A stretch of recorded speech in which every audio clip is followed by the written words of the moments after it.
في الفيديو اللي فات اتكلمنا عن علامات نقص هرمون التستوستيرون، فالفيديو ده يعتبر تكميلا للفيديو اللي فات. فلو انت عندك حاجه من العلامات ديت، والنهارده هنتكلم عن ازاي تزود افراز هرمون التستوستيرون. فلو انت ما شفتش الفيديو اللي فات روح شوفه، بعد كده تعالى شوف الفيديو ده.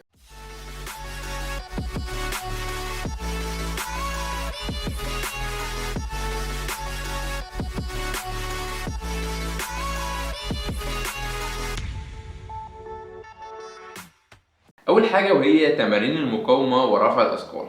تمارين المقاومه عموما، سواء ان انت هتلعب جيم، سواء هتلعب كروسفيت، سواء باور ليفتنج، اي تمرين من التمارين ان انت هتحط جسمك تحت ضغط كبير جدا وهو مش متعود عليه قبل كده، وفي مقاومه وتنشن وضغط هيتحط على العضلات. فلما انت هتحط ضغط على عضلاتك وهتحط ضغط على جسمك، فدوت بالتالي هيساعدك ان انت تبدا تفرز هرمون التستوستيرون زياده في جسمك. تاني حاجه ودي مهمه جدا وهي النوم الكافي. ايا كان انت بتعاني من ارق او ان انت نومك مش متظبط، لازم تبدا توازن او لازم تبدا تظبط النوم بتاعك. تنام بالليل وتصحى بدري الصبح زي البشر وزي اي حد من الناس العادي.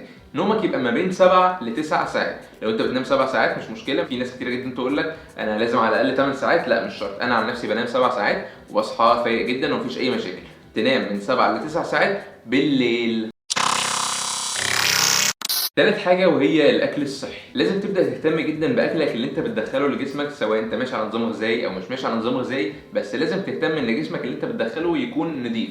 بمعنى ما يكونش فيه زيوت كتيرة جدا، ما يكونش فيه سعرات حرارية كتيرة جدا، زيوت بقى ودهون وبتاع مش عارف إيه، كل الكلام ده تحاول تقلله على قد ما تقدر.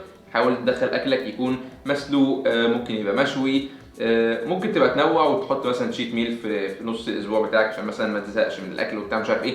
بس يعني ما يكونش كل اعتمادك على اكل فيه سعرات عاليه جدا ودهون كتيره جدا، عشان دوت هيساعدك ان انت زي ما قلنا في الفيديو اللي فات ان انت هرمون التستوستيرون يبدا يتحول لاستروجين. هرمون الاستروجين هيساعدك ان انت تكون دهون زياده في جسمك، فبالتالي تبقى مليان. وكمان ممكن تبدا تهتم باكلات الزنك زي المأكولات البحريه اللي بيكون فيها نسبه زنك كويسه جدا، عشان الزنك بيساعدك ان انت تزود هرمون التستوستيرون. رابع حاجه تجنب القلق والتوتر. القلق او التوتر عموما بيكون بسبب هرمون الكورتيزول. زي ما قلنا قبل كده ان هرمون الكورتيزول فيه علاقه عكسيه ما بينه وما بين التستوستيرون.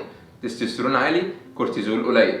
التستوستيرون ينزل يبقى كورتيزول عالي. فلما انت بتبدا ان انت تقلق كتير او ان انت تكون طول الوقت مضغوط كده وعندك تنشن وخايف وبتاع مش عارف ايه، هرمون الكورتيزول بيبدا يزيد فالتستوستيرون بيبدا يقل، فبتبقى الدنيا بتبوظ عموما معاك. تحاول انت على قد ما تقدر ان انت تتجنب القلق والتوتر عشان ما يرجعش على جسمك باي مشاكل. خامس حاجه من الحاجات اللي بتساعد جدا على زياده هرمون التستوستيرون وهي انك تاخد قدر كافي من فيتامين دي. فيتامين دي سواء هتاخده من مكملات من صيدليه وكده وبتاع مش عارف ايه، يا اما ابسط حاجه او يعني حاجه مش مكلفه خالص وهي ان انت تتعرض للشمس. بمجرد ان انت تتعرض للشمس او ان انت تقف كده في الشمس شويه، جسمك بيبدا يتشرب فيتامين دي من الشمس.